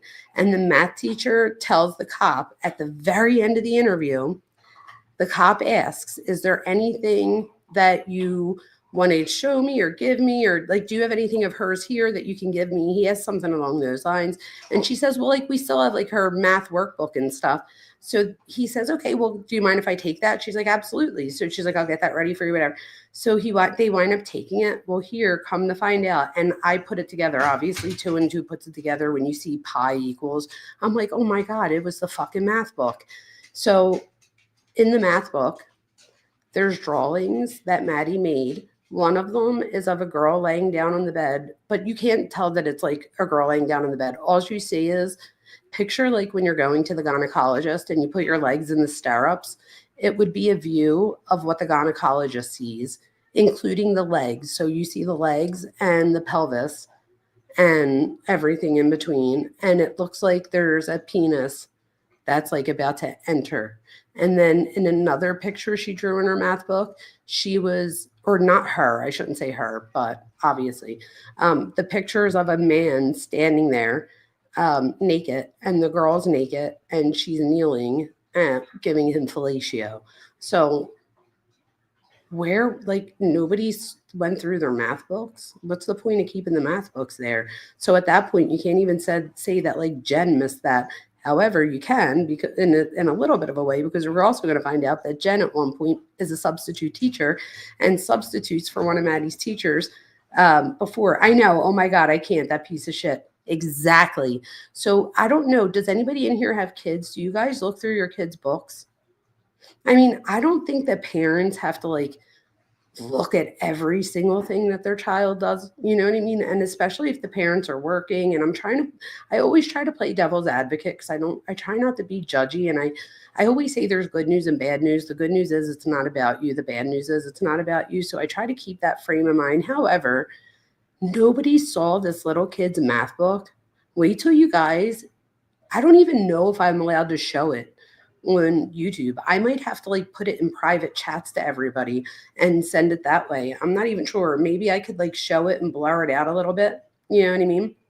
But yes, you do check, Rondi. Okay. So at least if it's like once every semester or something, or every quarter, or whatever they call them, at least like look through and see like, you know, is all your homework up to date, whatever the case may be, and then come across that. Because that have been like a way for Maddie to try to ask for help, because I would assume, I don't know about you, but I would assume, especially as, and again, I want to say she's 13 because she is, but she turned 13 and then this happened like within the next few days. So the whole time she was at school, she was really 12. So as a 12-year-old kid, like, I just can't imagine writing something, or drawing something rather, in my book, thinking that nobody was going to see it, especially if the book was kept at school. I think in my head, I would have assumed that a teacher or somebody might go through it.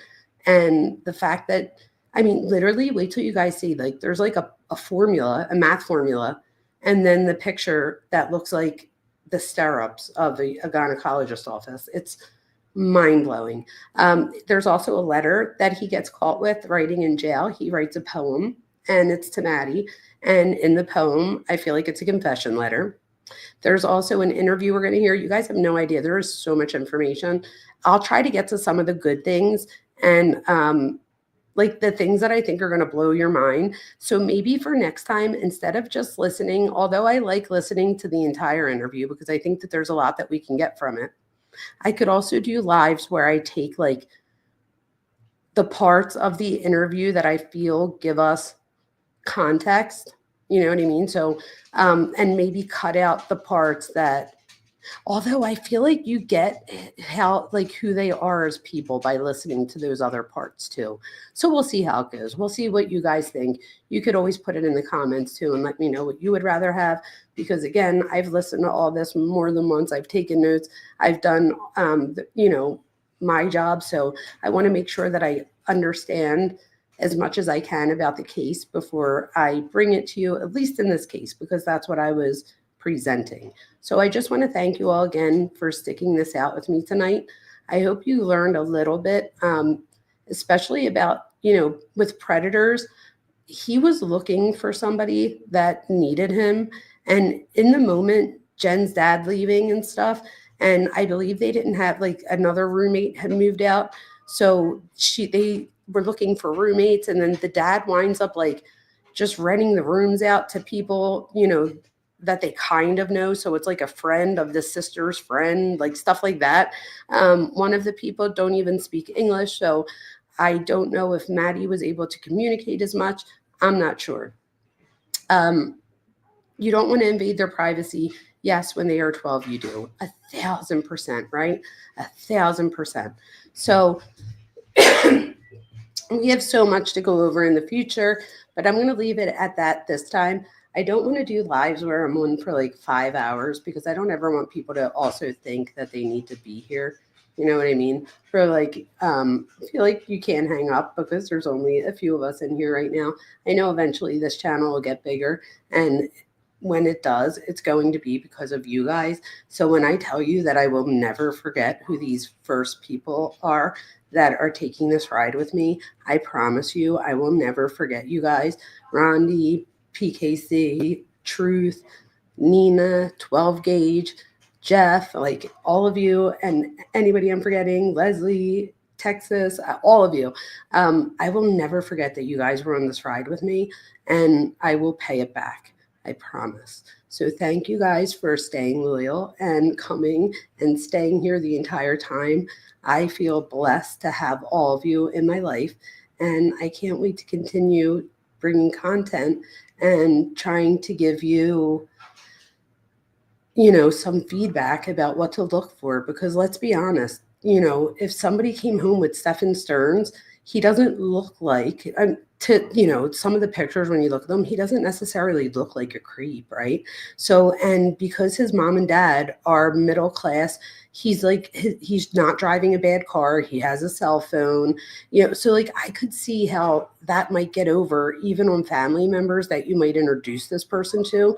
But I do think that it's telling that Jenn's mom doesn't like Stephan. That's why Stephan was not invited to Maddie's party. That's why he wasn't there. So, and his parents don't realize that until they meet with the cops. They think that he went to her party, but he didn't. And they actually confront him on the jail call and say, I thought you were going down there for a party. And he's like, no. I told you I was going down there for when her party was done. So, like, again, I think that's how he lies to his parents. So he lies, and then he tries to say, like, no, that's not what I said. I said da-da-da. And they just, like, go with it or whatever. I guess it's easier. They've learned over the years it's easier just not to argue it. But Yolanda, the mom, does not like Stephan. And in interviews in the future with Jenn, and I believe even with Yolanda, the answer to why you don't like Stephan is, I don't know. I just never liked him.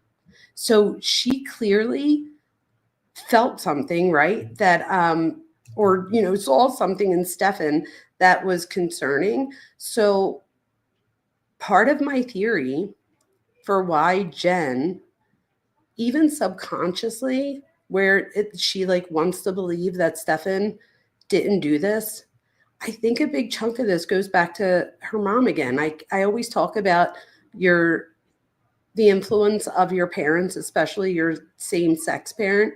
And for Jenn, I think we're going to find that her mom was very critical of her, and she criticized her a lot. And I think for Jenn, she just wanted to show her mom, like, you're wrong. I got, this great guy. He's a great stepdad. He helps me, blah, blah, blah. I'm giving Maddie like a mom and a dad type thing. Like, I think for her, you'll see what I mean when we get to her interview, because at one point the police show her pictures of Maddie being SA'd because she asked to see it. This case just gets crazier and crazier, you guys. No, guess what? PKC, I'm so glad that you said that. So, yes. So I guess I would be more of a militant mommy. Won't fly. It's not even being a militant mommy. It's just being a mommy. And you know what I mean?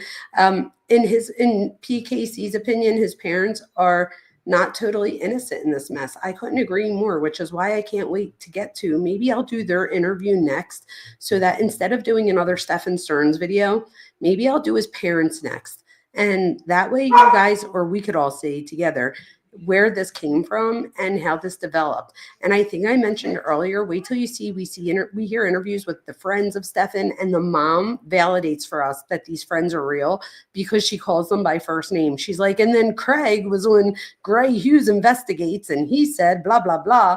And it like makes you not laugh, but it makes you like laugh in a sense that if you didn't know if they were really friends of Stephan's or if they were just somebody from the internet acting like friends, that at least there's 4 of them that you could tell they truly knew him. And the one lived with him for a few years and had no idea that Stephan had an older brother. So the older brother is not the son of the dad, but is the son of the mom. And he's like 10 years older than Stephan. He goes into the military and he's living his life, apparently, so much so that this friend lived with Stephan for the majority of like 7 or 8 years and had no idea that this guy existed. So I agree with you, PKC. As parents, he said there was no pictures in the house of him, nothing. He's like, I literally thought Stephan was lying when he said his brother. So wait till we get into all that. So I'll definitely make sure that the next video I do is on his parents. Okay. There's so many layers to this.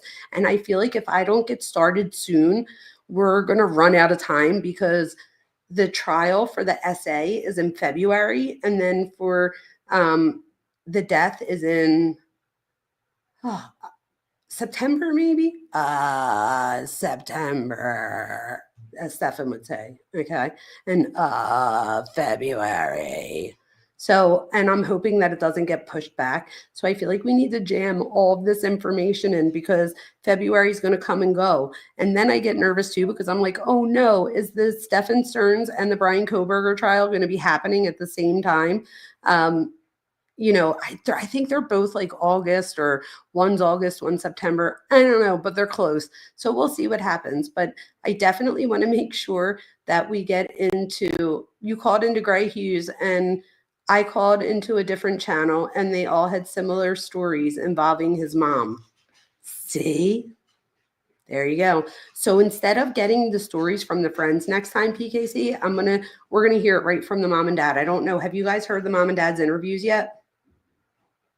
Because it's really up to you 4 that are watching at the moment. Let's be honest, because you're the 4 that'll probably be watching when I do the next live, because I appreciate you so much.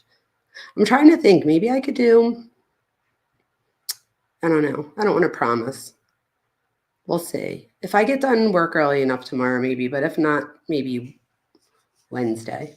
I work, so my biggest times of work real quick are, I work Monday, Tuesday, Wednesday, Thursday. I put my schedule this semester to where I squeezed all of my hours from Monday till Thursday. But Thursday, I only work during the day. On Tuesday and Wednesday, I work in the day and the night.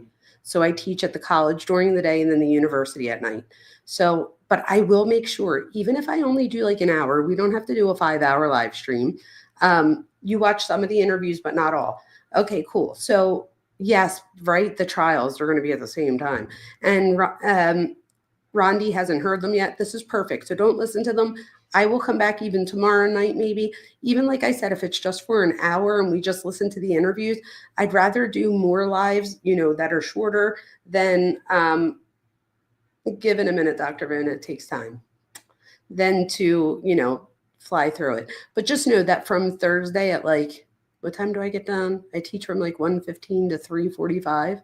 So, or 2:45. So from 3 o'clock on Thursday until Monday morning, I have to focus here. So, and my family, of course, too. They come into the mix too. But you guys know what I meant by that. So we'll see what happens. Tomorrow I work during the day and at night. So I work tomorrow from 8:30 a.m. till 9:30 p.m. So it'll be a long day for me. So, but we'll see how it goes. I have ADHD, so I don't require a ton of sleep. So if I'm not too tired when I'm done tomorrow night, and tomorrow night is just our second class, so we might not even be there the whole time. We'll see how it goes. So we'll see how tomorrow goes. Maybe I'll see you here tomorrow. If not, maybe Wednesday instead. But we will get on, and I will make sure that we get to the mom and the dad soon because it's good, and I don't want to keep you waiting. Thank you so much. You're always working too. See, it's a thing. It is what it is. But I listen to everybody else's like shows on the way to work, on the way home from work, like in between or when I'm doing other things. So I feel like it's good because even if that's what I'm doing for you, like if you're at work right now and I'm able to be in the background talking while you're working, well, then there you go. Hopefully it makes your day a little bit better. Maybe we can make a few jokes together like, I'm not a morning person. I was on so many tranquilizers. I can't with this one. BK has a hearing Thursday and possibly Friday. Ooh, is it about the IGG? I wonder what it's about. Thank you guys for being here. You're welcome for the information. Okay, I'm going to go, you guys. Good night to all of you. I love you all. Thank you for being here, and hopefully I'll see you tomorrow. We'll see what happens. Fingers crossed that tomorrow's not a crazy day and that I come home and I'm like, let's go and do the Stephan Sterns parents because I really do want to get to it. If I didn't have work in a couple hours, I would do it right now. I'm like passionate about this case. And again, there's so many people that are looking out for the Kohlberger case. I want to make sure that I stay on this one. Really, Jeff? Are you kidding me? Jeff, go back and rewatch this because I want you to jump on this. I want you to jump on this with us. It's about Stephan Sterns and stuff, and it was a really good live. And tomorrow night, I'm going to try to come back so that we can also Tuesday, but it is closed. Wait, what's closed Tuesday? What did I miss? Wait, hold on. Oh, BK has a hearing Thursday. I got you. The hearing's on Tuesday, Thursday. I got you. So, Jeff, go back and rewatch this. It's Stephan Sterns. And yes, you have homework. And then, oh, you work till 10 o'clock tonight. That sucks. Well, hopefully I made it a little bit better. I don't know where you're located right now. It's 11:12 p.m. for me on the East Coast. I'm in Pennsylvania. So are you on the West Coast maybe? Is it 8 o'clock for you? 9 o'clock? Are you somewhere in the middle? I don't know. But Jeff, we're going to, hopefully tomorrow night, we're going to look at Stephan Sterns' parents interview. I have access to all of the interviews. Oh, Portland. Awesome. I have all of the interviews and the entire case file on Stephan Sterns. I am prepared. I got all the videos. And we're going to watch them tomorrow night. We're going to dive into his parents because none of us think that they're exactly innocent in all of this as far as like making the monster that became Stephan Sterns. So hopefully I'll see you all tomorrow. Good night to everyone. Jeff, go back and rewatch it. Be the replay crew. And everybody hit like. Thank you guys. See you tomorrow.